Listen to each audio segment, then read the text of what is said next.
Hello, en este vídeo vamos a empezar a ver los verbos, pero en concreto solamente lo básico para empezar parte 1, porque hay otro vídeo después. Bueno, cosas de la práctica, lo que hay que saber para empezar. Hay menos tiempos verbales que en español, con lo cual los tiempos verbales de español hay que aprender a adaptarlos a los de alemán.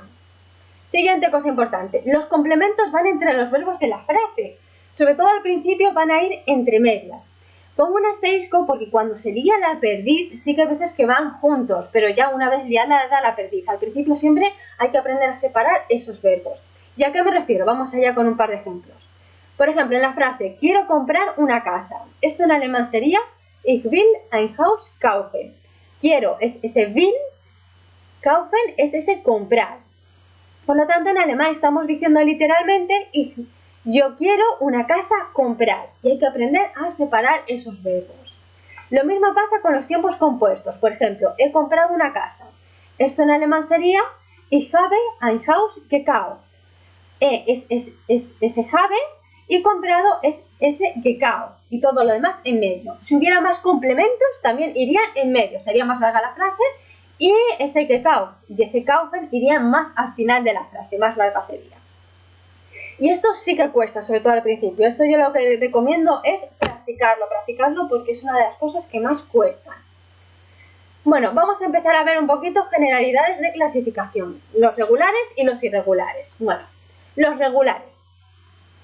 Pues para empezar, deciros que la raíz de un verbo, como yo la llamo por lo menos raíz, sería cogiendo el infinitivo del verbo y quitando la e y la n. Por ejemplo, del verbo machen, ese mag sería la raíz.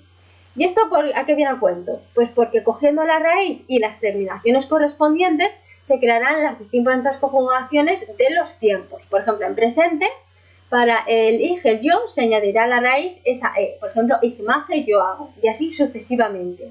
Para el pretérito se añadirán las siguientes terminaciones, las que veis ahí. Y para el conjuntivo eins, que cuidado, no se utiliza como el conjuntivo en español, que en otros usos distintos, esas otras terminaciones. Y así se conjugan todos.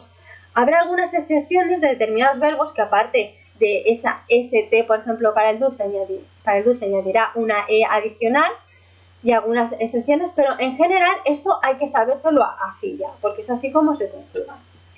Y bueno, el participio de estos verbos se forma con la partícula ge, añadir la raíz del verbo y una T. Por ejemplo, del verbo machen, el participio sería gemacht.